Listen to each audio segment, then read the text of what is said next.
Oh bomb, I love you. Imagine waking up one day and seeing this photo on the cover of your magazine. What does it mean to you? What does it mean to see this cloud over in the distance when you're sunbathing with your family on the beach? What does it mean to you to see this cloud right above your own hometown? What did it mean to see this photo for some dude waking up one morning back in 1945, having no idea that he is now living in a brand new world because of what this photo is showing? This photo not only shows a bomb, but also acted as a bomb in the world of media in the beginning of what is known as the atomic age. Let's talk about the photograph of the mushroom cloud. Oh bomb, I love you. I want to kiss your clank, eat your boom. You're a paean, an acme of scream, a lyric hat of Mr. Thunder. Oh resound thy tanky knees, boom ye skies and boom ye suns, boom, boom ye moons, ye stars, boom, boom, boom, boom, boom, boom. Now I am become death, the destroyer of worlds. The date is July 16th, 1945. An hour or so is left until sunrise. Berlin Brixner is sitting behind his camera controller system waiting for the countdown to start. Brixner is the photographer that is commissioned to photograph the first ever testing of a nuclear bomb in the deserts of New Mexico. After months of hard work by physicists and engineers in the most top-secret operation in the US history to that day, in the secret city of Los Alamos, the first ever nuclear weapon has been created. And now it's about to be tested in an operation code-named Trinity by the chief scientist J. Robert Oppenheimer. Even after the compiled effort of some of the biggest minds of the age, no one knows for certain what is going to happen. How big is the explosion really going to be? How much destruction is it going to cause? Is it going to ignite the whole atmosphere and end the world?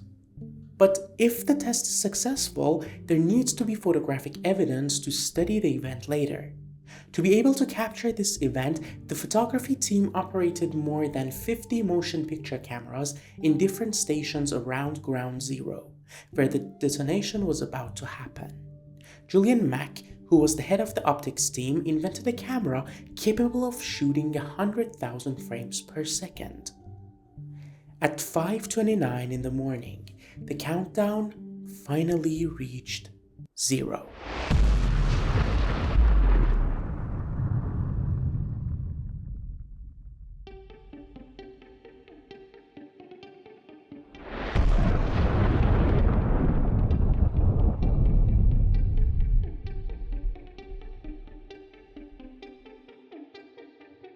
Brixner says that there were a total of 100,000 frames capturing the moment of explosion, the very moment that the world changed forever. So you can see how the medium of photography and video were so integrated in the moment of the beginning of the atomic age. But that's just the beginning of the influence of photos in the years of atomic conflict that had just begun. A short time ago, an American airplane dropped one bomb on Hiroshima. Success of Trinity meant a green light to finally use nuclear bombs to end the Second World War. With Germany having surrendered already, Japan was the only remaining part of the conflict for the US. So, on August 6th, for the first time, an A-bomb was dropped on the city of Hiroshima, Japan, with devastating results. Although there was a vague photo taken of the mushroom cloud over Hiroshima, the much better photo and the most famous one was taken of the cloud forming over the city of Nagasaki, just 3 days after the first one, with the same horrifying results. But this mushroom cloud photo is one of the first cloud photos that circulated around in newspaper and magazines all over the world alongside the photos of the Trinity testing explosion. These photos were used to welcome the public into the new world, and through years with test after test that the US and Soviet Union carried out during the Cold War, the mushroom became a symbol. So in this video, we'll talk about the significance of the mushroom photo in the theory and history of photography and media. First, we'll talk about how capturing the mushroom on film was far from easy. We'll talk about how the mushroom challenged the usual technical side of photography and also how it broke some of the theoretical ideas in the philosophy of photography. Then, we'll talk about the meanings and feelings packed inside the mushroom photo. And then, we'll see how the mushroom became a tool to teach people how to love the bomb.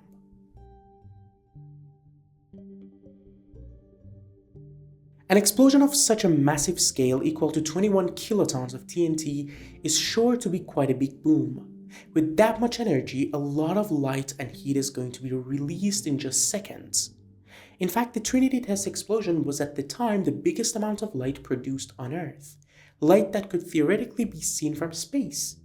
So capturing this event is going to be a challenge for photographers and especially for the camera system and films, because they aren't really made for capturing such an intense amount of light. Although there were estimates about the amount of light that was going to be released based on the physics of it, the actual flash of light was famously reported as being brighter than the sun. So eventually, what happened is that many of the frames taken with the many cameras pointing at ground zero were completely overexposed and burned. The actual detail of the first moments of the explosion was only captured on special time-lapse cameras that were designed for filming that exact moment. But aside from the overexposure and burning of the films, in some frames, you could see something else captured too. Something that cameras don't usually capture, and that's heat. In some of the frames captured, you could see how the heat of the explosion has been concentrated by the lens and has blistered and burned the film right in the center of the explosion. And that is really interesting because of the theoretical implications it has. In my last video, I talked about the very basic idea of the identity of photography. That a photograph is special because it's like looking at something through a window. When I look at this photograph of a dorm room of the Trinity Project workers, it's like looking through a window at the scene. But that's it. There's a window, the picture frame between you, the viewer, and what is going on in the scene. That's how every photo is, but then this photo is something different. The subject, the mushroom cloud, is reaching through the window and it's burning the frame. It's breaking the fourth wall of the photo. And what that means is that this photo is no longer a representation of the bomb. It is itself a subject of the destruction of the bomb. So you no longer look at what the photo represents. You don't care what it shows. You look at the photo itself, like how you would look at a piece of clothes left from the Hiroshima victims, something that has been directly affected by the explosion. Another such effect happened over in the next state. After the Trinity Test, the radiation affected the river water used in the production of cardboard packages in Kodak factory in Indiana. Later, the photo films and X-ray films that were packed in those cardboard boxes turned out foggy because of the radiation. These photos also represent nothing, but they are themselves evidence of something. So the physical medium of photography has been a part of the beginning of the atomic age because of the importance of capturing the explosion. But what about the mushroom and what it represents?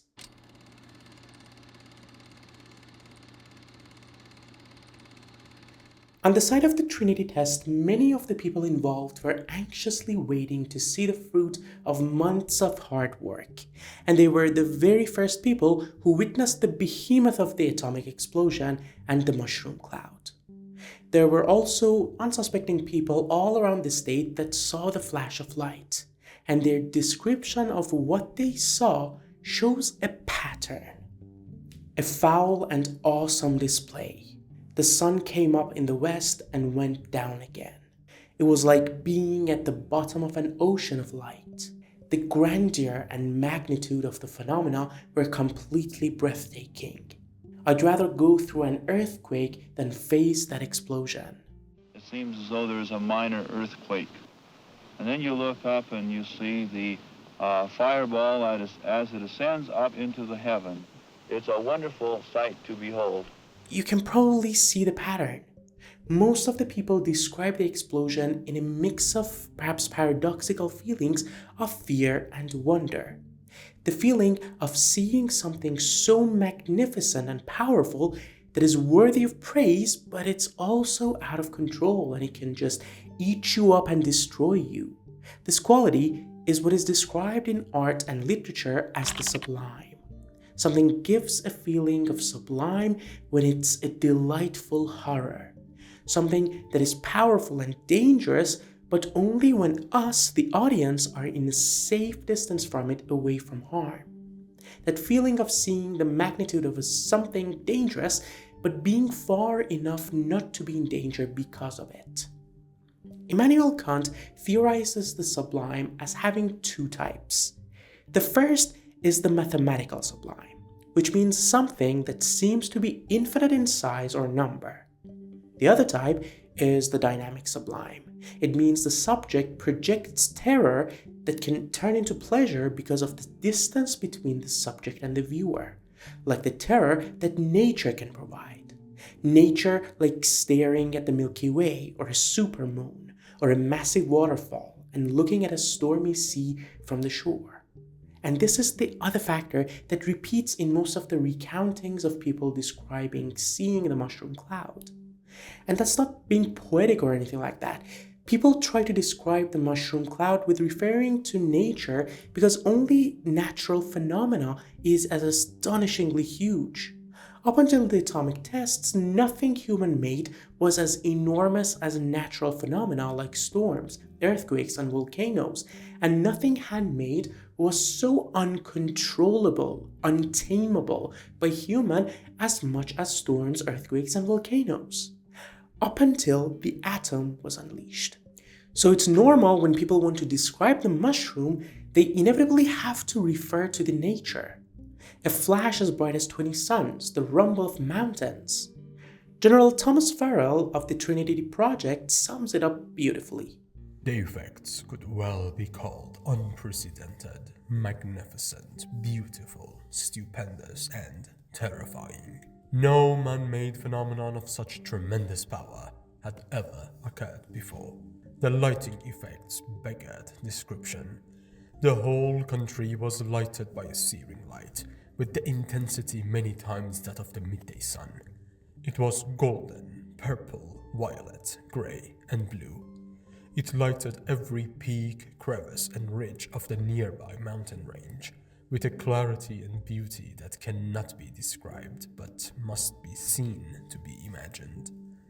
It was that beauty the great poets dream about, but describe most poorly and inadequately.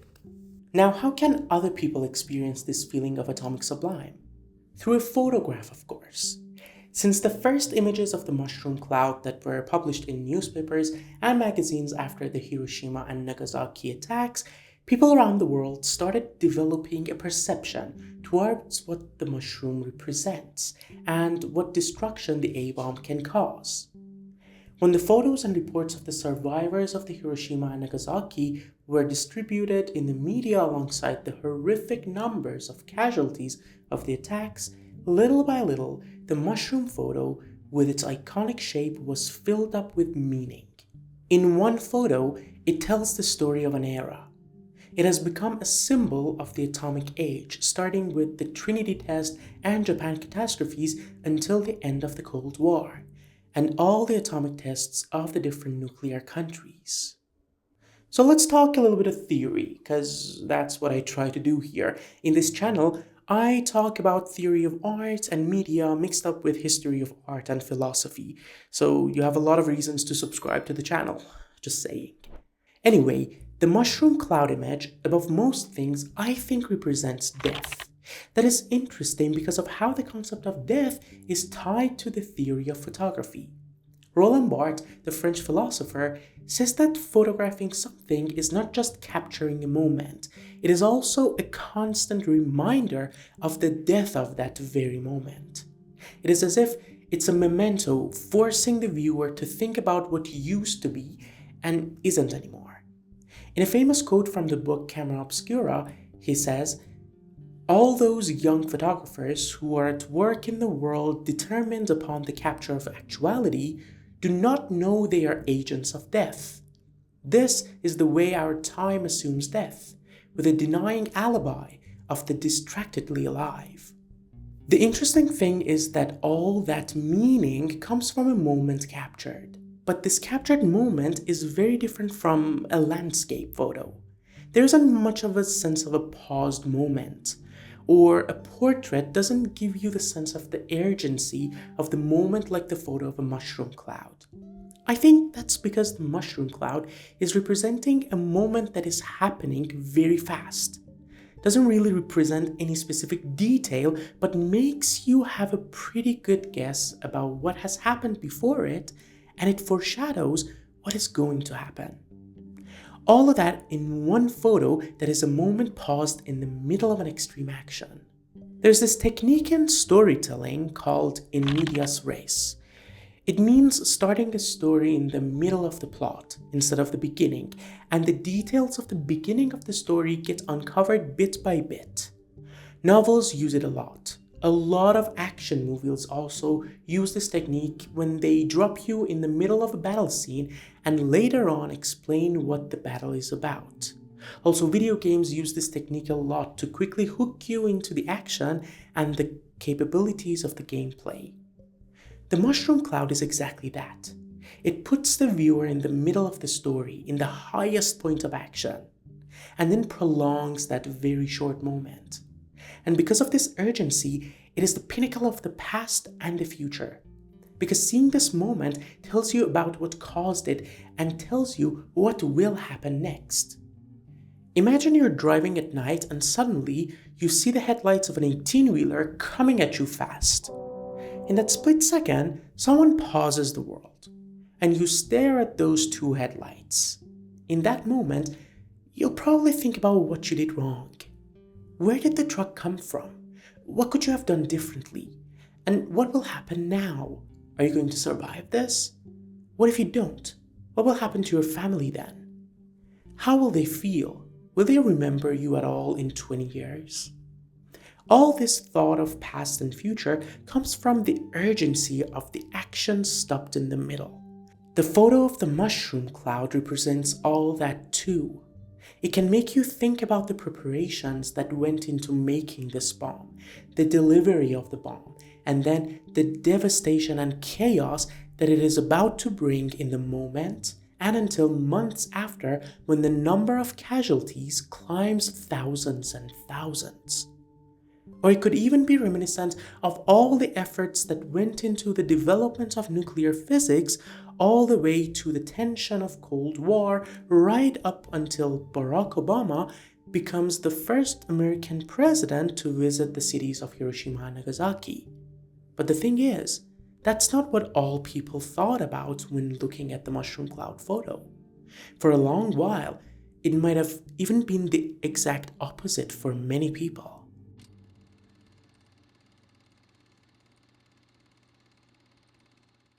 An interesting part of the photo of the mushroom cloud is that it has become the symbol of the whole atomic era. But the problem is that seeing a photo of a mushroom cloud on the cover of a magazine giving the news of the bombing of Nagasaki doesn't really mean anything to a person who has no idea what a mushroom cloud is or what an atomic bomb is.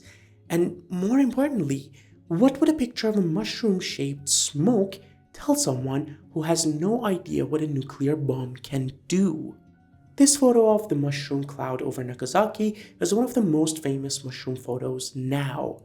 But back in 1945, it didn't show anything important. It didn't show anything of the city, any destruction, any results. So Life magazine also published this drawing of a smoke cloud on top of a schematic of the city with an airplane flying around. Right now, that seems weird, because the prospect of a mushroom cloud means devastation and destruction. But back in the morning of August 20th, 1945, it looked like nothing.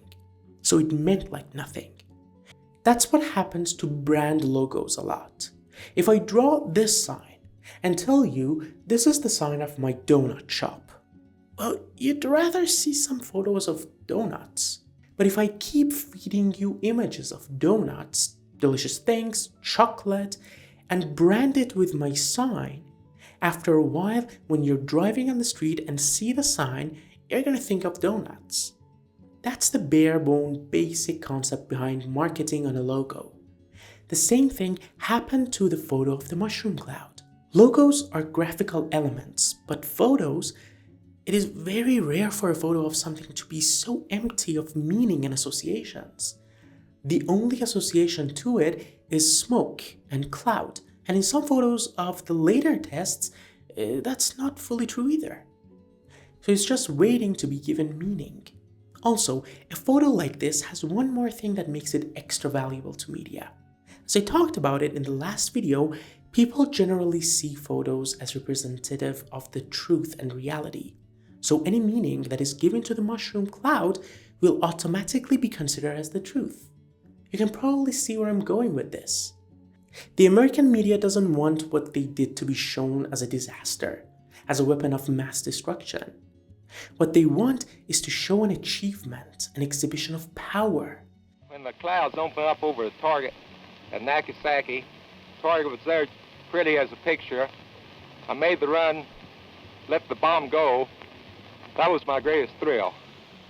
They tried to depict the atomic mushroom as a show of how the US is the head of this new world. The same thing went on with countless atomic tests, especially after the development of hydrogen bombs. So little by little, the mushroom cloud found its place among the normal lives of people. So much that the talk of nuclear explosion stopped having the heavy association of destruction. Instead, many indeed believed that you should stop worrying and love the bomb. Let's look at a few instances of the things that happened to help this process. Right after the Japan bombings, the media coverage of the news focused overwhelmingly on establishing as a fact that this was a necessary evil, that because of this, countless American lives have been saved, and that there was no better choice to make.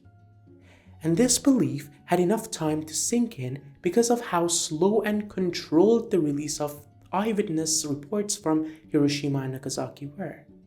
Many of the reports leaned very much on the sublime description of the explosions, comparing it to nature and all. What that does is that it pushes the human touch out of the explosions. It paints the picture as if it's totally out of control of the man. It's like, look at it, it's so big, you can't expect me to be able to do anything about it.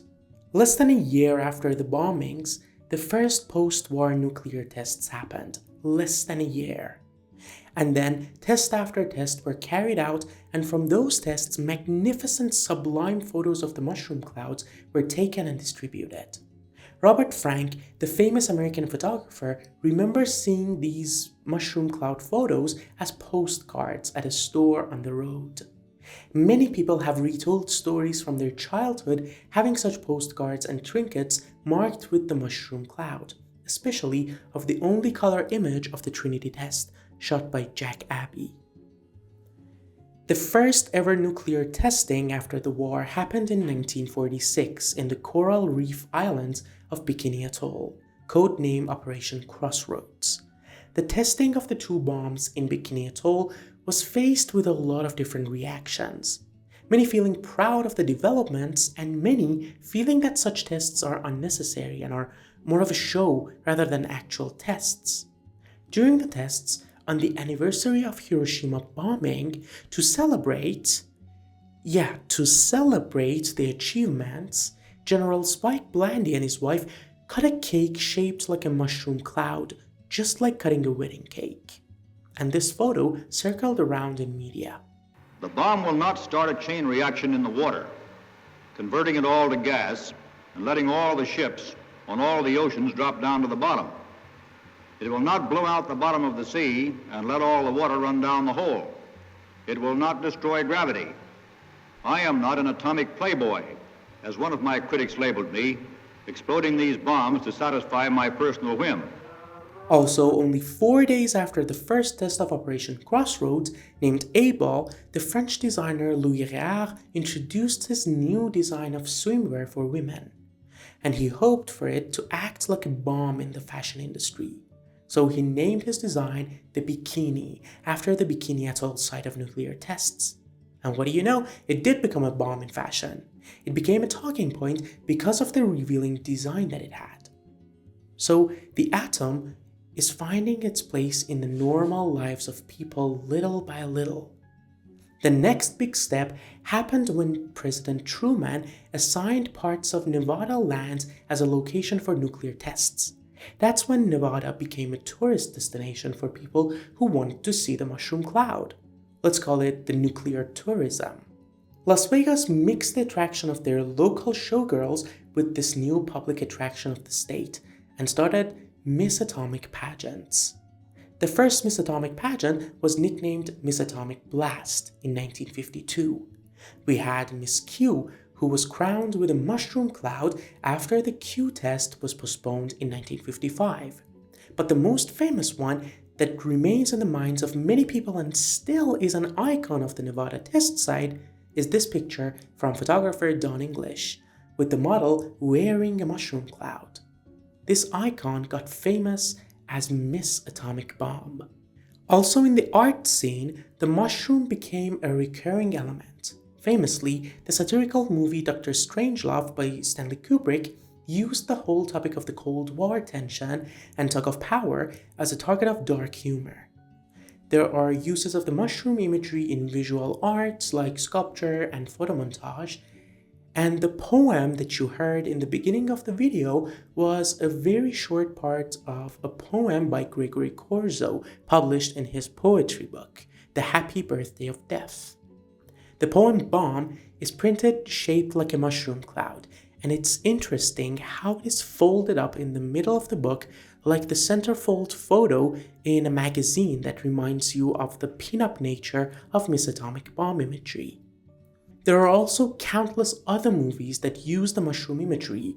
In fact, we're seeing a resurgence of movies depicting Cold War and annihilation threats, with Oppenheimer as the most obvious one. You can also see explosions in the backgrounds of Asteroid City. In general, you can see how more and more the imagery and the lexicon of the nuclear bomb was domesticated and became a normal part of the lives of people. We saw how the mushroom went from a sign that means absolutely nothing to the symbol of death and destruction. But we also saw how it was portrayed as something powerful and erotic, an object of love. And then it was used and used and used again and again in media and in art so much that it became mundane without its original impact. I want to end the video with a description that Milan Kundera, the famous Czech author, says when describing kitsch.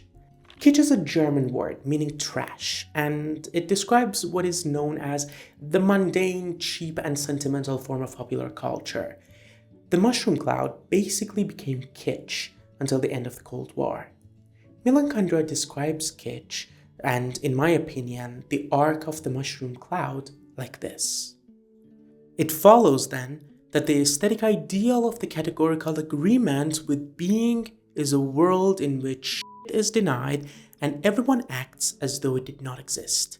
The aesthetic ideal is called kitsch. Thank you so much for watching this video until the end.